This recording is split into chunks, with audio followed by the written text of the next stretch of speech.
Hey guys, welcome back to my channel.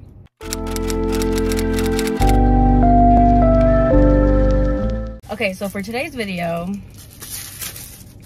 let me get my iPad because okay, sorry for the angle change, but as you guys saw, my phone just fell.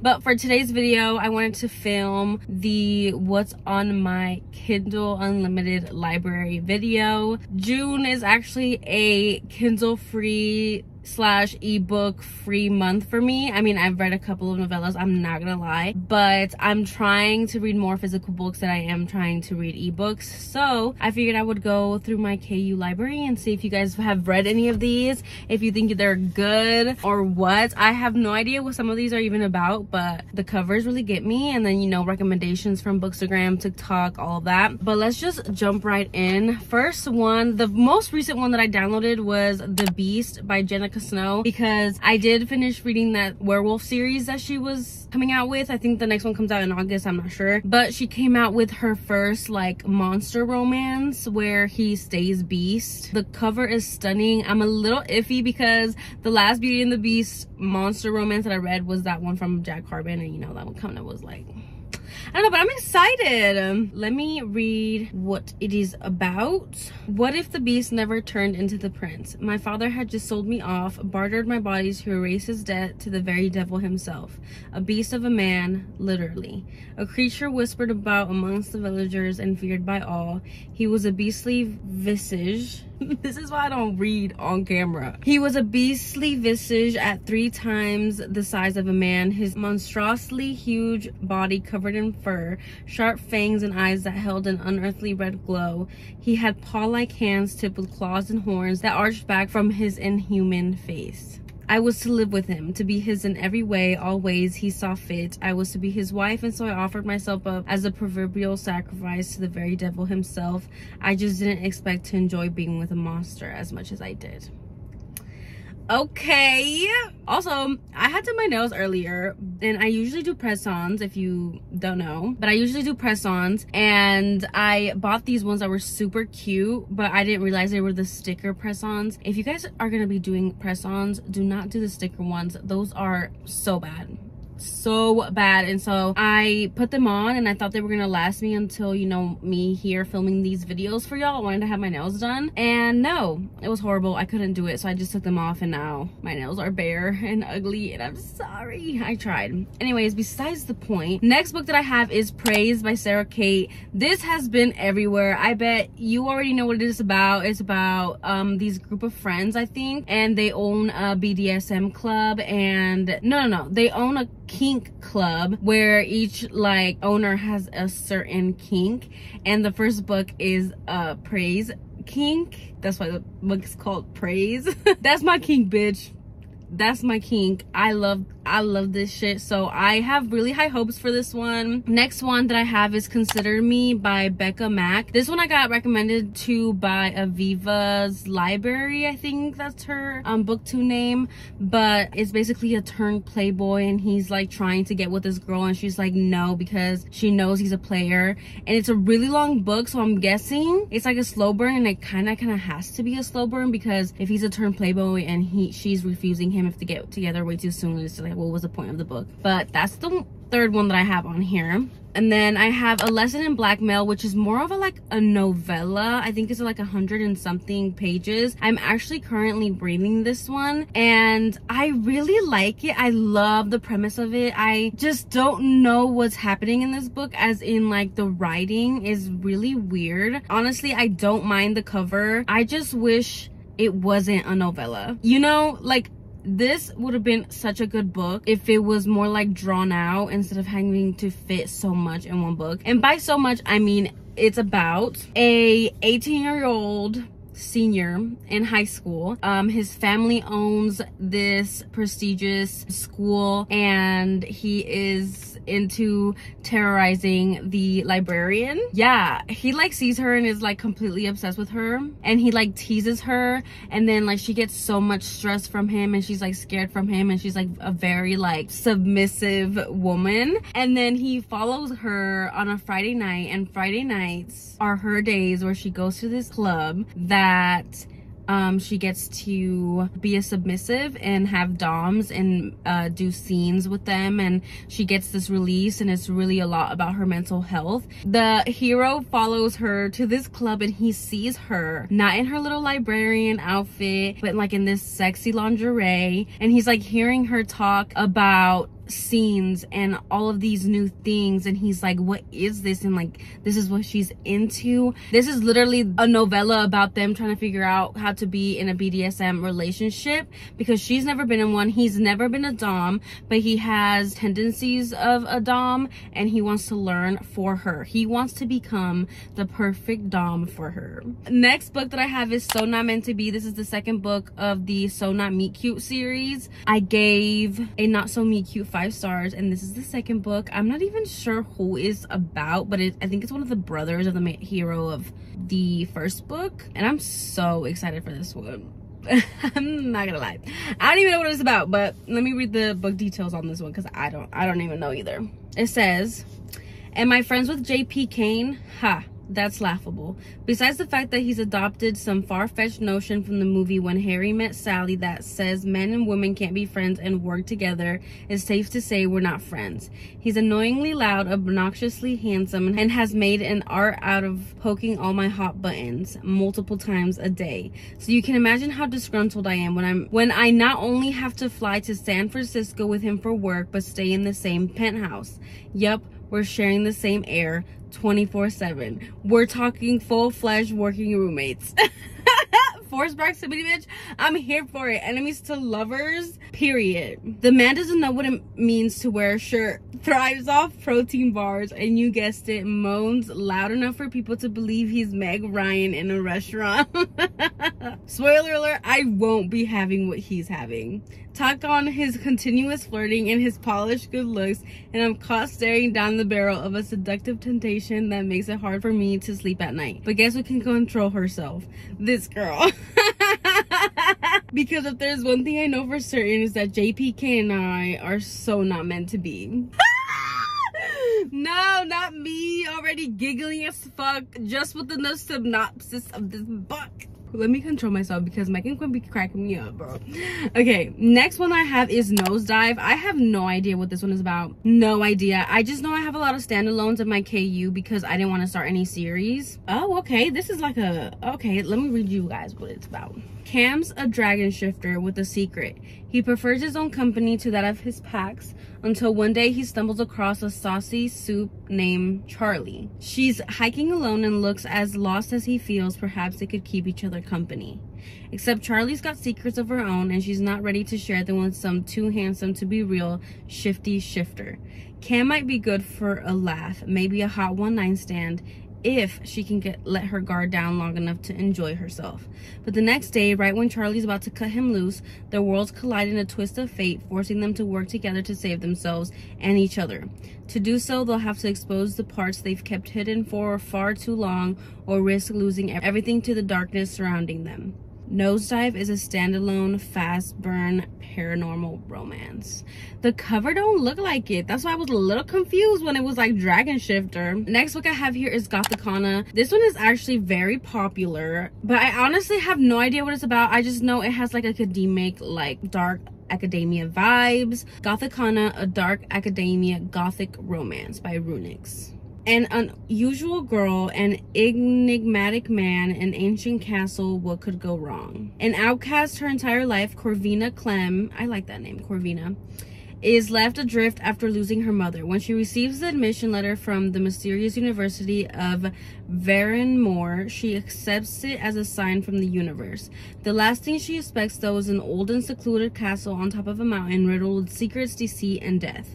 An enigma his entire life, Vad Devrel likes being a closed book but knowing exactly everything that happens in the university. A part-time professor working on his thesis, Vad has been around long enough to know the dangers the castle possesses, and he knows the moment his paths cross with Corvina, she's dangerous to everything that he is. They shouldn't have caught each other's eye. They cannot be, but a chill-inducing century-old mystery forces them to collide. People have disappeared every 5 years for over 100 years, and Corvina is getting clues to unraveling it all, and Vad needs to keep an eye on her. And so begin to tell of the mystique, the morbid, the macabre, the macabre, and a deep love that blossoms in the unlikeliest of places. I am gonna hate editing this video. And a deep love that blossoms in the unlikeliest of places. Okay, student professor, I'm here for it. Next book that I have is B.K. Robinson. This one, oh my god, this cover is just absolutely stunning. I'm pretty sure that's the reason. Oh my god, this is the second book in a series? Oh no. I don't do that. I'm not even gonna read what it's about, but it's on my Kindle Unlimited library, but it's about not to be. I'm about to delete it right now because I didn't know that. Did you know that? Because I didn't know that. Skipping that one, I have Ivy by Willa Nash. This is Devoney Perry's pen name for her darker series, I believe. I don't know. I could be making that up, but I'm pretty sure I'm right. This is a Gossip Girl meets Pretty Little Liars. Group of university girls, 3 women, living at a Clarence Manor are the filthy rich in lies and deceit. 2 of the roommates have played this game for years. Some would consider them masters of a ruse. The third might be new to Aston, but she's no stranger to secrets. Cassia the outsider, Elora the ice princess, and Ivy the puppet master. Who's hiding the ugliest truths? We'll let you be the judge. Go ahead, whisper your confessions in our ear. We promise not to tell. Period. And the cover for this one, like, if I give this book 5 stars, I'm buying that book. Next book that I have is A Million Kisses in Your Lifetime by Monica Murphy. Wren Beaumont is many things. Beautiful, smart, sweet, innocent. At Lancaster Prep, the girls love her. They all want to be her friend, only I see Wren for who she really is. A repressed little virgin who keeps her feelings locked up so tight she's probably close to bursting. She thinks she's above us all. Even me. I shouldn't be drawn to her. She's not my type until we're forced to work together in class and realize we might have more things in common than we originally thought. Soon enough, I find myself completely obsessed. I will do anything for this girl to make her fall in love with me. Anything. Okay, I like that. I have another Meghan Quinn in here. Let me read the synopsis and not fucking die over it. This one's Those Three Little Words by Meghan Quinn. I already knew this one was like pregnancy after like one night stand or whatever. I really don't know if I'm gonna like this one. Not a lot of people liked it like she did, and it was because of the heroine being like hormonal, but it didn't excuse her actions or whatever. I don't know. Okay, again, sorry for the angle change, but my camera overheated, bitch. I was shook when that happened. I was like, oh, all right. Anyways, Those Three Little Words by Meghan Quinn. Here we go. I knocked up my best friend's sister, figured I would get straight to the point because how it happened is a mere snippet of the story I have to tell. The real meat and potatoes is what happened after. Let's start with how she decided to inform me and Pacey the news together. Imagine that nightmare. I was going into what I thought was a hockey marketing meeting, and then bam, I'm going to be a dad, and my best friend teammate is attempting to imprint my face with his fist. It wasn't pretty. You guys, shit is happening. My phone is fucking up. I am so sorry. We're still on Meghan Quinn and Those Three Little Words, so let's get it going. Actually, after reading the synopsis, this is, I don't know if I'm like really in the mood for it. It just sounds really cheesy. So moving on because I'm tired of this. Next book I have on here is A Risk on Forever. Let's read the synopsis because I have no idea what it's about, but I've heard great things. I don't think I've ever read anything by her, but I'm excited. When Matthias Phillips imagined a new caretaker for his mother with ALS, the last thing he had in mind was a gorgeous 20-something who didn't look like she had a day of experience in the field. However, his mother has always been stubborn, and despite his objections, she insisted it's Adelaide Sampson she wants him to hire. After losing her job, Adelaide needs a new gig to continue supporting her family, even if that means working for overprotective and rude Matthias. Once she earns his trust, though, she gets to see a whole other side of him. A funny, sweet, and sensitive side, a side she might start to like. Feelings take hold, but soon Adelaide must choose between helping Helen with a secret task or being honest with Matthias. Caught between the woman who feels like a second mother and the man she is falling for, Adelaide must navigate the murky waters of a job that has started to feel like home. Interesting. I'm very interested in that one. This one I really am so excited about. This one is To Hate Adam Connor. I tried to read To Hate Jason Thorne. I read like the first page and then I was like, no, I'm not into it. So it don't really count. But this one is an Enemies to Lovers. So I downloaded this one first, even though this is technically, I guess, like the second one in that little series. But here it goes. So you may ask, who is Adam Connor? He is the recently divorced Academy Award winning actor who just moved in next door with his kid. He also happens to be an exquisite male specimen and the most infuriating sly bastard I have ever come across. Let's be honest here. Wouldn't you want to take a peek over the wall to catch a glimpse of him? Hopefully when he is naked. Wouldn't you melt away after watching him work out as his 5-year-old kid cheered him on? Do I even have to mention those abs or those muscles? Oh wait, you would never spy on him? Sure. Okay, bitch. Well, I was being thoughtful by not breaking and entering and was actually considering going over to offer him a shoulder or maybe a boob or two to cry on, you know, because of his divorce. These synopsis, I cannot. Instead, he had me thrown in jail after a small incident. Jail, people. He was supposed to grant me countless orgasms as a thank you, not a jail cell. After that day, I was mentally plotting ways to strangle him instead of jumping his bones to make sweet love. So what if my body did more than just shiver when he whispered dirty little things in my ear? I can't be held responsible for that. And when was the last time he'd kissed anyone anyway? Who would enjoy a kiss with the side of heart attack? Even if he and his son were the best things since sliced bread, and I'm not saying he was, I couldn't fall for him. No matter what promises he whispered on my skin, my curse wouldn't let us be. I wasn't a damsel in distress. I could save myself, thank you very much. But deep inside, I still hoped Adam Connor would be the hero of my story. That one sounds so good. So good. Another one by Ella Maise, A Marriage for One. Oh my god, I've seen this everywhere. I low-key love this cover, even though sometimes, you know, people on covers, it just ain't for me. But the guy on this cover, he is fine. I had to think about it for a second, but no, yeah, he is fine. This is a Marriage of Convenience one. I know it's slow burn. Okay, this one is Jack and I, we did everything backward. The day he lured me into his office, which was also the first day we met, he proposed. You'd think a guy who looked like him, a bit cold maybe, but still striking and very unattainably, would only ask the love of his life to marry him, right? You'd think he must be madly in love. Nope, it was me he asked. A complete stranger who had never even heard of him. A stranger who had been dumped by her fiance only weeks before. You'd think I'd laugh in his face, call him insane and a few other names, and walk away as quickly as possible. Well, I did all those things except the walking away part. It took him only minutes to talk me into a business deal. I mean marriage. And only days for us to officially tie the knot. Happiest day of my life. Magical. Pop the champagne. Not. It was the worst day. Jack Hawthorne was nothing like what I imagined for myself. I blamed him for my lapse in judgment. I blamed his eyes and the ocean blue eyes that looked straight into mine unapologetically, and that frown on his face I had no idea I would become so fascinated with in time. Damn, I bet somebody would pull up next to me. It wasn't long after he said I was the biggest mistake of his life that things started to change. No, he still didn't talk much, but anyone can string a few words together. His actions spoke the loudest to me, and day after day, my heart started to get a mind of its own. One second he was no one, the next he became everything. One second he was unattainable, the next he seemed to be completely mine. One second I thought we were in love, the next it was still nothing but a lie. And after all, I was Rose and he was Jack. We were doomed from the very beginning with those names. Did you expect anything else? Not me wanting to read every single book of my KU. Oh my god, that one sounds so good. She really said, what did you think was gonna happen with somebody named Jack and Rose? I don't know, bitch. Something good. Next one that I have is Punk 57 by Penelope Douglas. This one I just added on here because one, it's a standalone, and two, just everybody raves about it. They say this is one of their favorites from Penelope Douglas.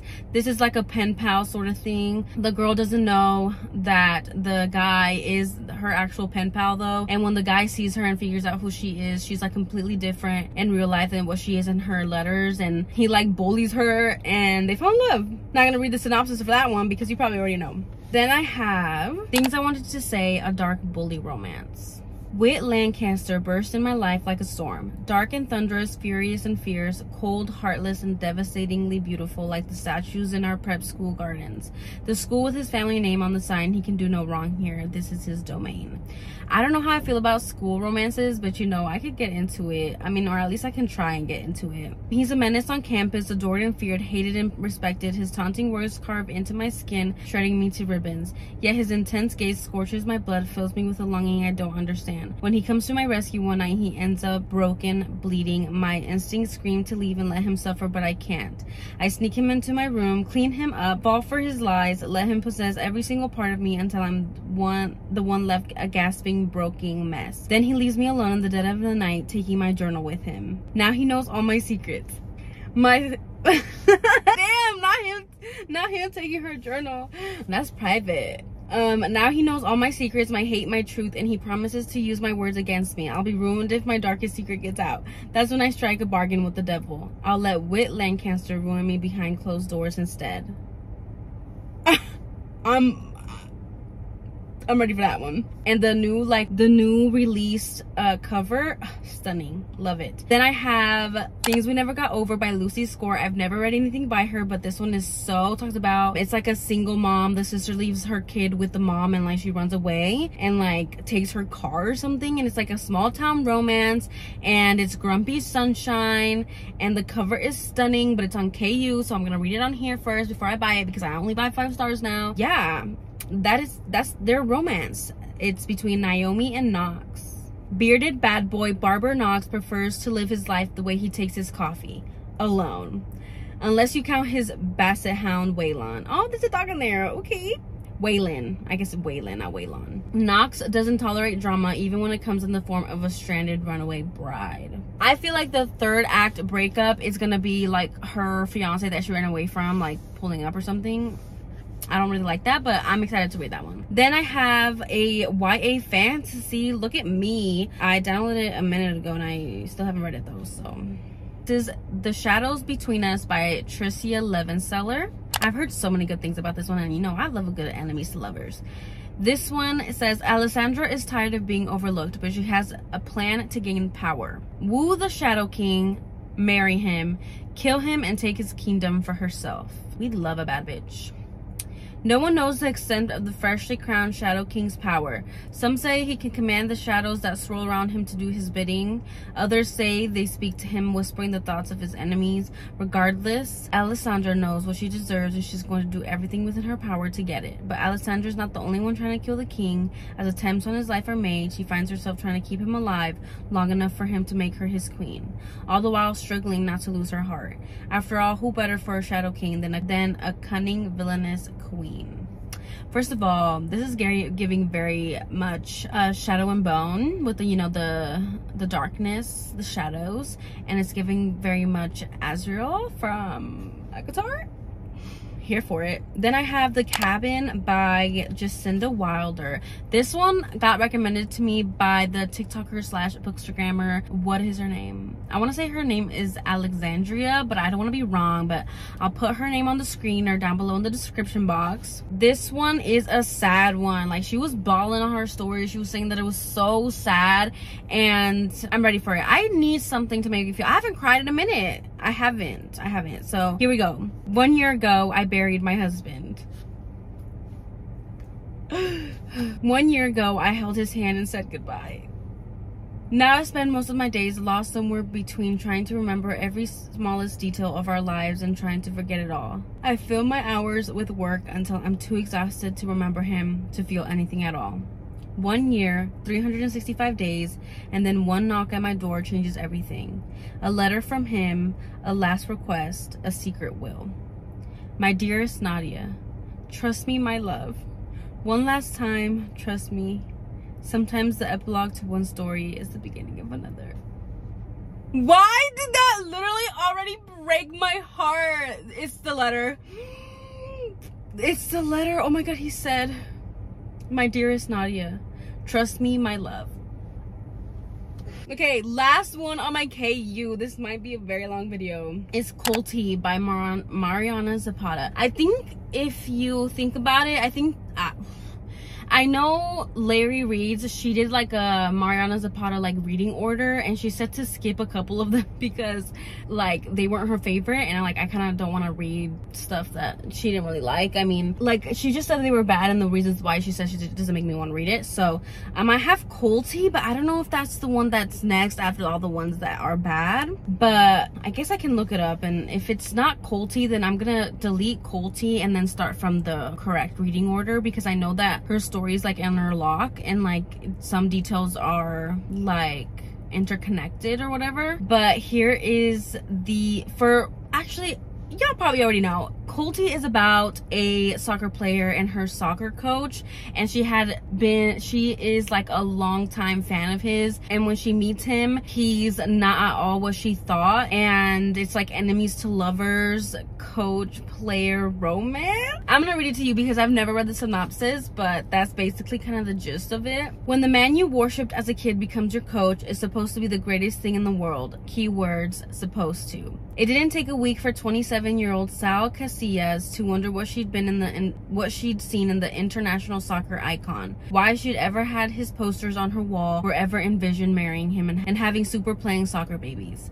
First of all, this is also age gap. Sal had long ago gotten over the worst non-breakup in the history of imaginary relationships with a man that hadn't known she'd existed. So she isn't prepared for this version of Reiner Cate, who shows up to her team's season, a quiet, recluse shadow of the explosive, passionate man he'd once been. Nothing could have prepared her for the man she got to know, or the murderous urges he brought out in her. This is going to be the longest season of her life. And Mariana Zapata is slow burn. And I don't know if it's slow burn like trash, or if it's, I don't know if it's like slow burn and then when they finally get together, if it's like really spicy, or if it's slow burn and then it's like closed door, or if it's like slow burn and then it's like mediocre sex. I don't know. Nobody ever fucking says. They just say it's super slow burn, but it does have spice in it. But I'm just like, okay, but how much spice? But yeah, those are all the books on my Kindle Unlimited library. I hope you guys enjoyed this video. I had so much fun making it, even though it was a rough ride. Honestly, I really loved reading the synopsis. Like, that shit had me screaming in a good way. It was super fun. Let me know what you are currently reading on KU, or any recommendations you guys may have for me to download, because I did take off a couple, like maybe one or two from my list, I think, or maybe just one. But I would love to know what your favorite KU book is at the moment, or what it is forever, if that makes sense. And I will see you guys in my next one. Bye.